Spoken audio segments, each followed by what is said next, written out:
Hello, everyone.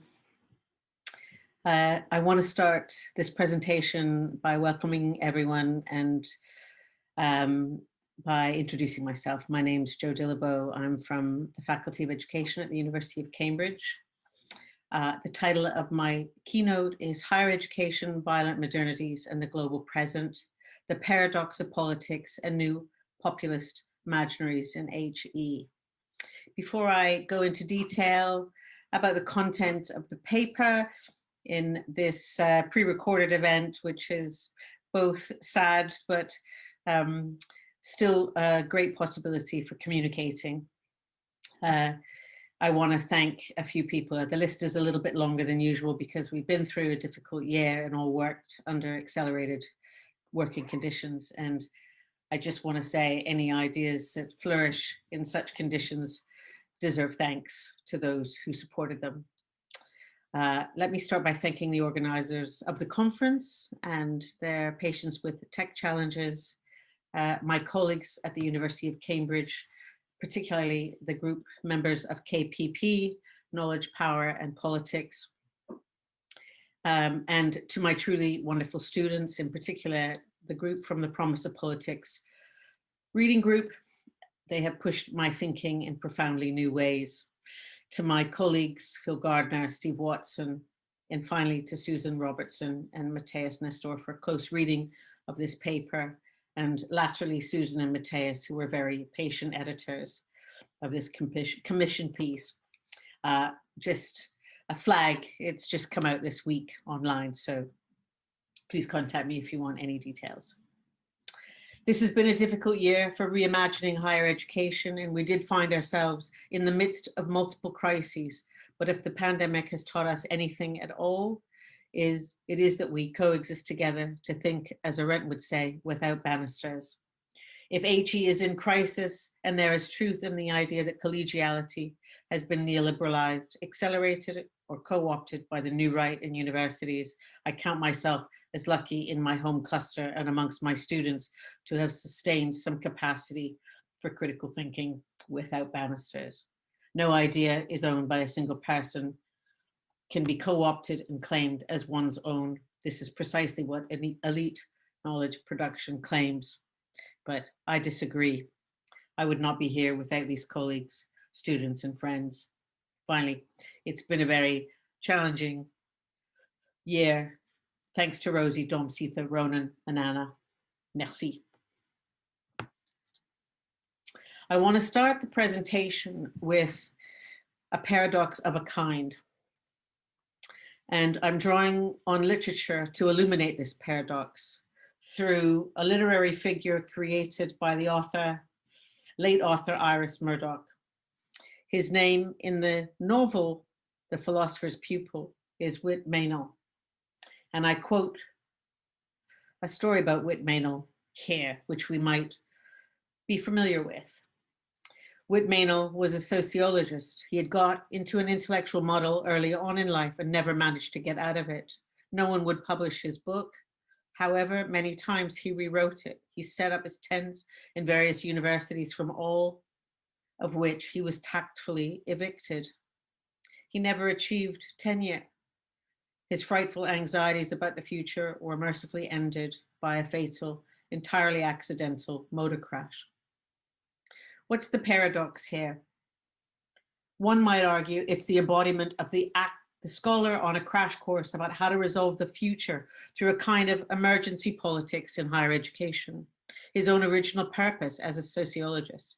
And there are many, I'm sure, in the Zoom room, for better or for worse, however we feel about the field, led to a tactful eviction because he failed to represent the ideal of the new university in the new state.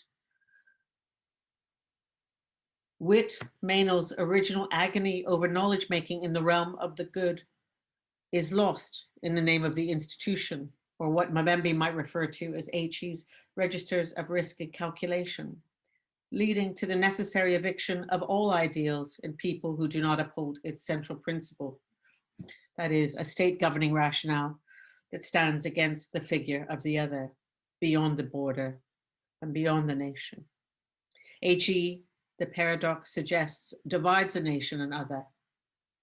The central paradox associated with 20th century nation building through the medium of higher education, what Pinto refers to as the empire of the professor.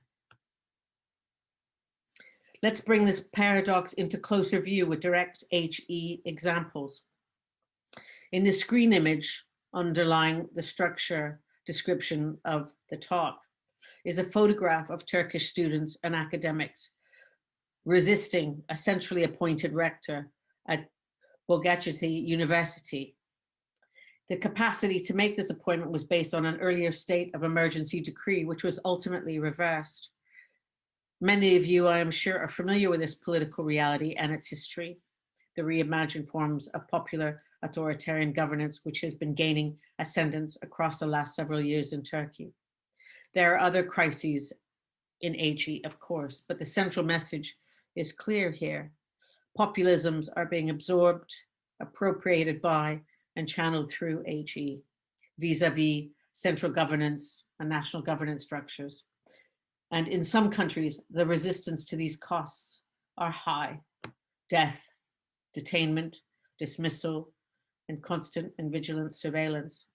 Yet neither the terms populism or neo-nationalism can do justice to this crisis or crises. We are instead confronting what Etienne Balibar refers to as a crisis in the very concept of knowledge-making, critique, and the political. And we are therefore left to determine the paradoxes that allow populism in its various forms and guises to suffuse the university itself. I attempt in part to identify these paradoxes as they relate to HE and the concept of crises. One way of establishing such an understanding of higher education as both a paradox and crises is to consider more fully the work of political theorists in relation to questions of power in the modern nation state, particularly as they relate to the rise of populism in the 21st century. Here, I want to argue that a productive conceptual approach is to be found in the recurring idea of political paradox in the political philosophy literature, an idea which I utilize to explore the following issues: the role of conflicted national politics, moralizing state practices, think Nietzsche, and scientific rationalities, think Arendt, and reconfiguring the rationales of higher education. Defining populism on its own outside of education cannot stand up to the complexities of populism as it lives in higher education. Instead, we need to conceptualize HE, as I want to argue, as an experimental problem space, as Scott describes this within the colonial frontier. Fundamental to this problem space are the political paradoxes that inhere within the aspirations of liberal democracy globally, within nation states, and within liberal institutions such as the university. I therefore explore the work of political thinkers who have sought to understand the role of the modern nation, the role of modern nation building, the changing features of modern power and authority, and thinking with Arendt and Mbembe, with the rise of bureaucracy and technocratic rationalities as they impact upon HE. I draw chiefly from Arendt, Honig, Mouffe, Balibar, Nietzsche, Foucault, and Mbembe to articulate the paradox that concerns us, to consider how and why populist strains of national and transnational governance may find a home in HE as a consequence of contradictory political dilemmas and conflicts. Importantly, in this context, the paradox of politics in HE is not necessarily the naming of a discrete conflict between two political logics or the process of a mass movement seeking to overtake HE in the name of a popular constituency. Rather, it involves a highly complex set of forces emerging out of the bureaucratic machinery of modernity and the fundamental paradox of liberalism itself that positions the university as a testing ground for the tasks of politics and governance, particularly in relationship to state crises, crisis in knowledge making itself, and in critique and geopolitical conflicts. The structure of the talk going forward is as follows. A bit more scene setting, kind of history of the present and HE as it relates to paradox. Identification of some of the paradoxes in HE in the global present. A final paradox identified by Mbembe, identifying HE as necropolitical, and conclusions going forward. So some summary arguments and key issues, the promise of and paradox of politics in higher education. HE is seen to be in crisis vis-a-vis geopolitics and its role in shaping conflictual national political landscapes through HE. Here, think Turkey, Syria, Hungary, Brazil, and the UK. Brexit, Prevent are two such examples that are now being manifested within higher education. The history of modern nation building and new state languages that have led to novel forms of authorial power in HE, particularly through the terms and languages of freedom and security. Consequently, populism is or can be suffused in HE through the utilization of moralizing state norms, policies, and scientific rationalities in reconfiguring its governing rationales. Mbembe uses the words of risk calculation, administration. Governing rationales create a set of profound paradoxes for those who work in HE and associated political contradictions. These paradoxes are best understood not solely through theories of HE, however important they might be, but rather through the thinkers that I have identified who have sought to understand the changing features of the modern state, power and authority, and associated bureaucratic and technocratic rationalities. Hannah Arendt, Bonnie Honig, Chantal Mouffe, Etienne Balibar, Michel Foucault, and Achilles Mbembe have all sought to illuminate how populist strains of national and transnational governance may find a home in HE by way of unresolved or contradictory dilemmas, crises, and conflicts. As Balibar argues, crises summons critique and is necessary for cultivating novel forms of critical analysis, and I quote, new elements of intelligibility. In this case, comprehending populism as it shapes HE and its associated political crises. In considering Balibar's claim, the paradox of politics in modern HE does represent, therefore, an important conceptual problem space for comprehending links between the state, transnational pressures, and populism. Yet it is not easily mapped onto a more common theoretical understanding of populism itself. In the case of HE, it is arguably modernity and modern institutions themselves and their liberal paradoxes that demand deeper examination in relation to its growth, presence, or rupture. Clearly, it involves a more complex set of forces emerging, as Arendt would argue, out of the bureaucratic machinery of modernity and the fundamental paradoxes of liberal democracy itself. This positions the university as a testing ground for the tasks of politics and governance. Importantly, too, HE is today also being tested for its modernizing features, its embodiment of conflict, and, to quote Lefebvre, its supranationality of state power. And in the reverse mode, HE is testing modernity itself and its institutions in the face of violent sovereign spaces and the turn towards what Honig refers to as emergency politics. That is, when a sense of emergency in modern institutions brings, and I quote Honig here, an end to real politics. Taken together, these constellation of issues raise questions over how HE has come face to face with modern political crises and state experiments, and therefore, as a representative of Scott's problem space, and as a necro-political space, or civic death of the public university. In engaging in setting the scene and a history of the present in HE, particularly around politics, populism, and paradox, we might start with post-war 68 liberation. Post-war 68 liberation and the politics of freedom enshrined through national politics was often co-opted in HE through transnational governance, particularly deliberative discourse. Here we see the contradictions of Foucault's concern with post-war 68 imminent radicalism against the appropriation of autonomy with the modern HE space from the new right. We see then an emotional, rational order and authority in HE born out of the same liberal post-war aspirations, both the promise and the paradox.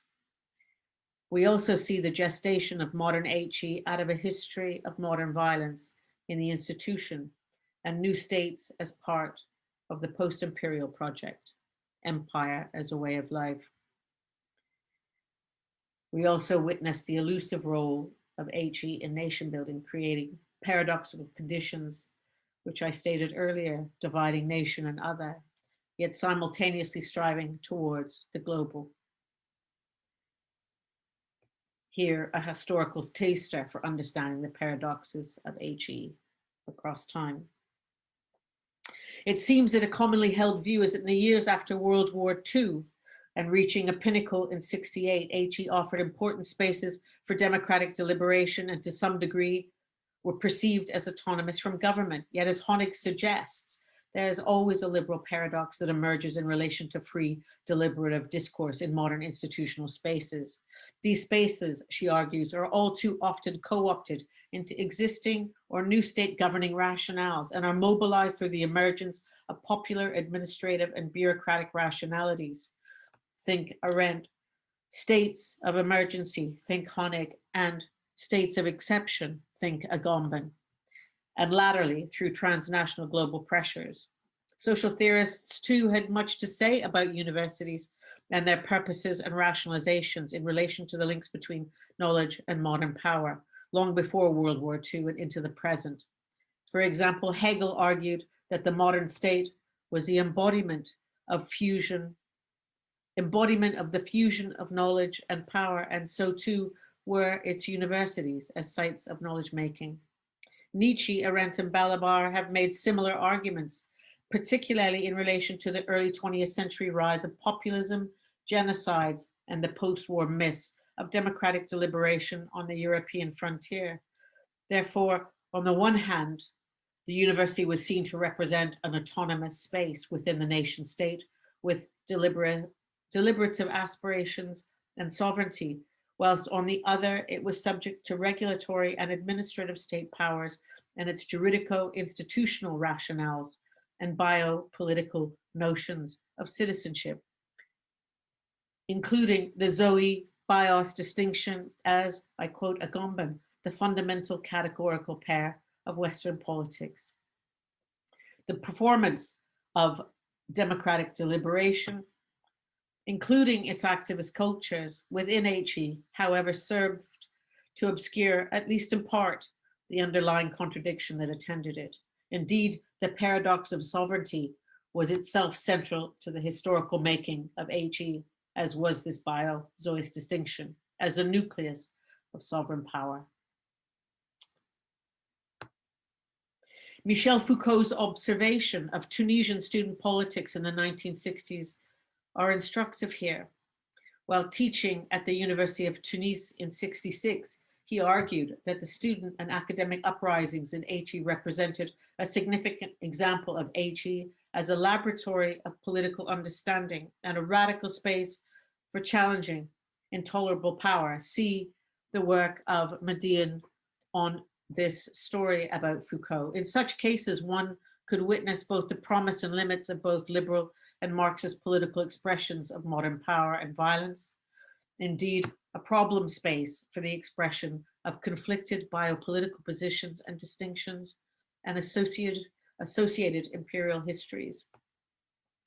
Indeed, to the right of the slide is a Paris 68 protest.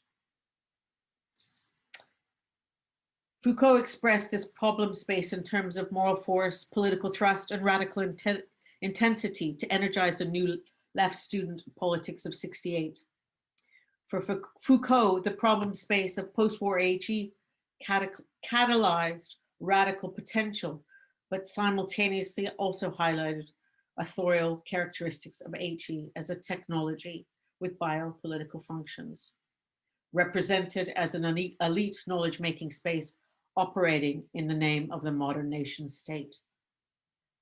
Within this space, we witness the contradictions of imminent radicalism alongside an emergent rational order and authority born of the same post-war liberal democratic aspiration, both the promise and the paradox.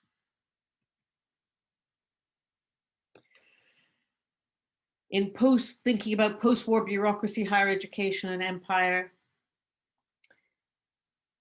in deeper detail, Arendt and others help us comprehend these paradoxes further, particularly through bureaucracy.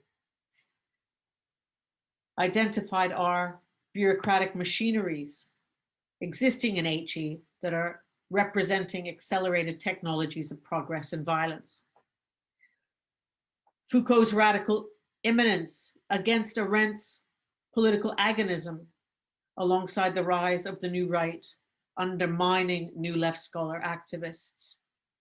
HE actors emerging in this context as servants of the national economy and an instrument of the state in the task of nation building. And of course, historically speaking, the haunted history of knowledge making and colonialism in HE and post-war paradoxes with the university as a civilizing mission with ideals of bourgeois settler publics. As Arendt argued, this radical imminence of the 60s was also driven by an aspirational response to the complicities associated with the violent machineries, including accelerated technological development and the racial biopolitics of 21st century nation building. Here I refer in particular to the work of Carr and Yacoub. The most important manifestations of this was World War II itself, with all its accelerating forms of dehumanization, the Vietnam War, the Anglo-French-Israeli Suez invasion, and the brutalities of Stalinism. Here, the university represented at least a partial space for agonizing over cultural conflicts within liberal democracy and for energizing anti-imperial resistance movements. Yet for all the radical imminence that Fanon, Foucault, and others experienced in the new university with which it was associated, arguably the new left could not prevail against an emergent new right. The economic crisis of the 70s was the opportunity seized by them to challenge post-war social democracy's welfarism and universalism, and to undermine the ambitions of the new left scholar activists. The moment put the universities under sustained pressures to be servants of the national economy and in the task of nation building. As Arendt argued in The Human Condition, at the heart of imperialism stood elite knowledge-making bureaucracies through which colonial landscapes of modern progress and its liberal myths came to suffuse the university itself. In the post-war years, and most particularly in the decades after '68, both communist and democratic nation spaces, to varying degrees, prioritized modern bureaucratic and scientific developments and economic growth in HE, whilst quoting Yacoub on Arendt, rejecting the need to sustain public spaces for political action, the only bulwark in Arendt's view against totalitarianism. And here we clearly see the contradictions of HE, of radical egalitarian and democratic promise set against the legacies of empire. 50 years on, Arendt's predictive insights about the instrumental manipulation of the institutions of HE seem percipient. The wartime synergies between industry and university development also facilitated the insidious acceleration of research within the university in the name of geopolitics, serving to carve out spaces wherein populism could live as a geopolitical frontier space. HE was moving beyond its liberal myths of technical progress toward a new language of symbolic violence at the heart of modern sovereignty, what Mbembe refers to as the global present. Mbembe's concept of the global present, which we will come to in more detail shortly, resonates with Arendt's post-war reflections on the problematic workings of modern institutions in the interwar years of populist authoritarian ascendancy. Arendt was writing at a time when the dangers and atrocities associating with right-wing and left-wing populism were particularly apparent. These dangers reflected the logics, liberal rationalities, and bureaucracies of modern nation building in diminishing, and I repeat again, thinking without banisters, and in so doing, obfuscating the promise of politics. Arendt's contention was that authoritarian statecraft energized a national language of bureaucratization that took particular hold in German and wider European cultures. Arendt referred to this political language, as many Arendtian scholars will know, as expressed through the speaking voice of the nationalist puppet Adolf Eichmann, as officialese and bureaulese, something we are not unfamiliar with in the university of today. Arendt argued that this banal political language was one way in which the authoritarian state sought to govern citizens towards a collective state of political docility, creating a bureaucratic class that remained untouched by the atrocities of its times.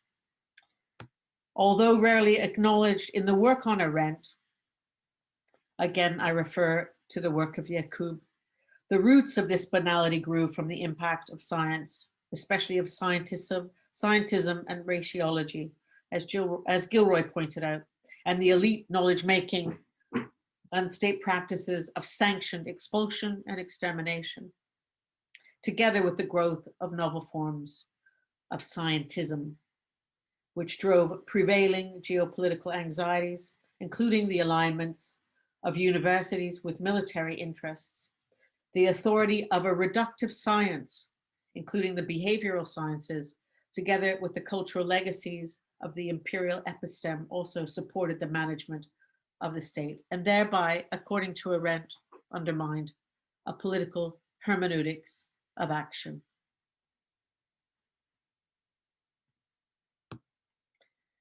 Let us review these modern paradoxes in HE and populist ruptures. Briefly, HE and new left absorbed into the new right. HE as a consequence representing a border politics and struggle over political identity. HE governed by a biopolitical state rationale, with freedom, power, and authority driving HE agendas and practices.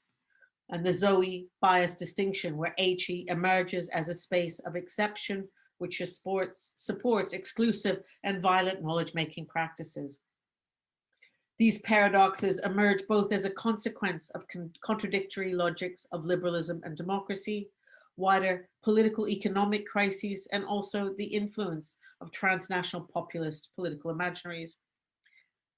As I have argued, Arendt, Honig, Dillabough, and Mbembe all make the case in different ways that these paradoxes constitute a biopolitical feature of modern sovereign violence, which emerged from and existed alongside the state-making project from which higher education in its modern form was itself born.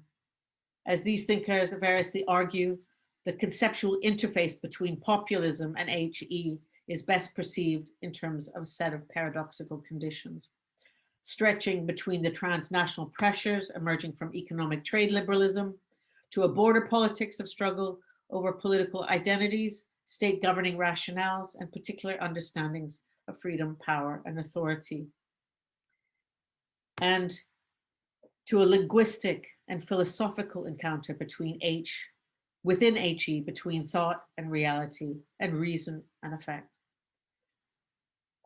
I hope an example will help here. The contestation over free speech, for example, on the face of it, is concerned with freedom of expression and could be seen as reflecting the inclusive spirit of '68 and its radical imminence in the post-war context. On the other hand, It comprises a wedge issue in HE with right-wing attacks on no platforming and political correctness, and an emphasis on free market regulation of HE. At the same time, political contestation over freedom of expression becomes readily appropriated within the rational logics of the state, its own emergency politics, and the administrative missions of liberal HE. The all too familiar consequence is that only a bureaucratic remnant of the original agonistic aspiration is left, leaving many HE actors feeling powerless to challenge its normative precepts. At the same time, HE is vulnerable to a new generation of free speech on campus activists resting on the conservative right of the political spectrum. The state of non-politics that results can prompt a populist backlash, whether from the right or the center, against liberal elites in the name of tradition or nation.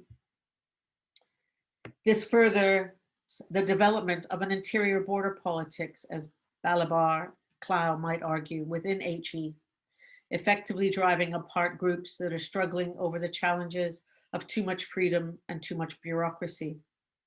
As Honig writes, and I quote, "Democracy's regulative fiction affirms the sovereignty of the people, but also limits or shapes its actual manifestations by requiring that it aim toward a collective good. The regulative fiction motivates the quest for a moral standpoint to guide or assess popular willing."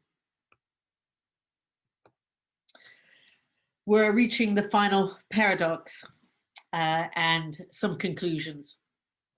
Mbembe, higher education, and the necropolitical.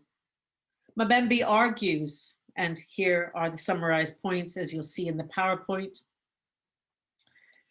that HE represents a form of late modern rationalization shaping knowledge, power, and politics of the university from the vantage point of the global present, representing a necropolitical space. The university again emerges as a problem space of the colonial sovereign, an imperial blueprint, Arendt might argue, of an earlier bourgeois settler imaginary. Yet, in potential thraldom to the state and its transnational influences, it becomes a site of intervention, investing in political warfare, using the language of freedom, reason, militarization, and security, freedom of expression. In such a case, Mbembe tells us that democracy and deliberation represent the language of political neutralization, and in Fanon's eyes would have been something akin to white masking.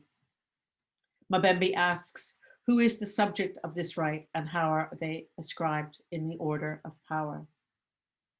Rather than having autonomy from the state, Mbembe argues that the university as a modern institution emerges as a problem space of the sovereign. This aspect of the problem space involves that other border where conditions of global uncertainty and disorder, such as in conditions of a pandemic, become potential sources of profit. Here we might remind ourselves of Rose's example of, and I quote, ethical technologies of entrepreneurial selves as a way of understanding how HE became, in a continuing trajectory, a site for state intervention, a site for investing in political warfare, and a site for investing in the language of militarization and security. This transnational legacy, with its associated post-imperial rights and freedoms, points us once more in the direction of violent modernities. As Rose argues, sovereign bodies characteristically seek to influence other sovereign bodies, which routinely claim that citizens in their spaces are beings who are free. A claim that is supposed to differentiate public higher education from any expression of conflict that could be associated with populism. Mbembe, however, challenges us by asking the question, who is the subject of this right and how are they inscribed in the order of power? Here, concerns over the death of the political can now be perceived as outdated, foreign, and as affront to the university. The telos of democracy and the university is therefore articulated in terms of the modern logics of rationalization and regulative liberal fictions inherited from the paradox of an earlier liberalism, as Mbembe argues, fixated on reason. These are moral logics that are wittingly drawn upon to present very particular ideas of the political, the social, and the community, the subject, and of a good politic and good social order. For Mbembe, however, it is these very logics that call for substantial deconstruction in terms of their historical formations within civil society, or more specifically in terms of the link between coloniality, capitalism, and the failed promise of liberal institutionalism, precisely because they are, by definition, self-limiting. In doing so, the university emerges as a constituent of an imposing modern framework of historical social formations and frontier spaces, and as a political and institutional representative carrying the authority to exercise reason in the name of the public.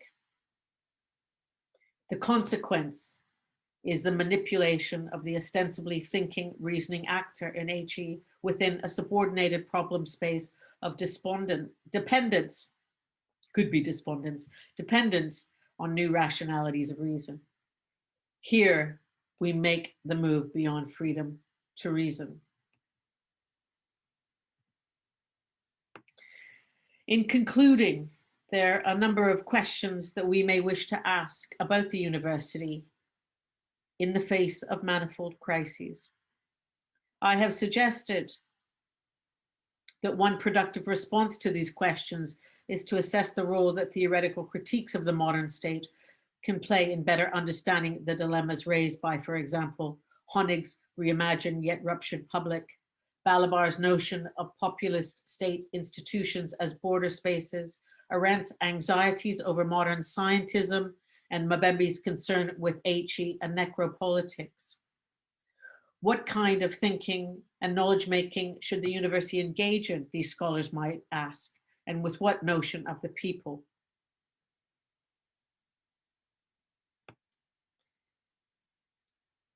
In place of the stark choices to which this powerful assembly of theoretical work may appear to lead us, democratic or liberal, modern or imperialist, free or authoritarian, we might instead seek to develop new lines of thinking by subverting the question. We might resist the question that Honig suggests we ought to, is how shall we resolve or solve the paradox of democratic legitimation in higher education, and instead ask what problems might the focus on these paradoxes involve for reimagining the challenges and risks posed generally by populism and within higher education in particular. In confronting these questions, I have engaged in an exploratory inquiry into HE, starting with its inherent paradoxes, HE as a problem space. I have also importantly sought to distinguish between political populism and political ruptures within HE, which have opened doors to strains of populist practice, and, as I think we all know in the contemporary university, to alienating political subjectivities, which are highly fragmented, conflicted, and paradoxical. Lefebvre's perspective on Hegel's theorization of the state seems particularly apt here. The definitive character of the state, conservative and even counter-revolutionary, is confirmed in the political consciousness it imposes. The state encompasses and subordinates to itself the reality that Hegel called civil society, that is, social relations. It claims to contain and define civilization. Consequently, HE can sometimes be absorbed into the political philosophy of the state, whether that be liberal democratic or whether it be authoritarian. Not only does this precipitate the paradoxes and contradictions that adhere in liberal democracy and which attract resolution, sometimes by way of authoritarian populism, it also reveals the contradictions between statecraft and knowledge-making rationalities that are the promise and aspiration of contemporary university.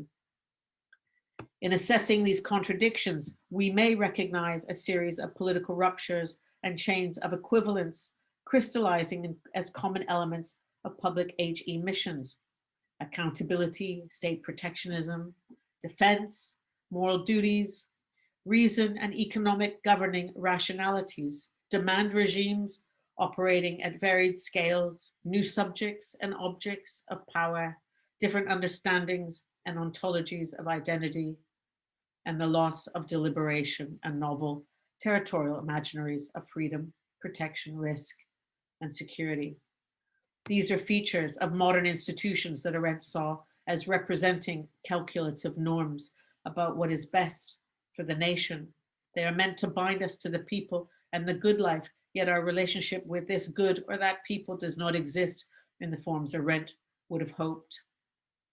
Rather than pursuing a phantom good in HE, we need a re-examination, I would argue, of the roots of modern life, where the bond between thought and reality has been fractured, with reality becoming more alien, hostile, and exclusive, and as Arendt would argue, segregating authority from criticism.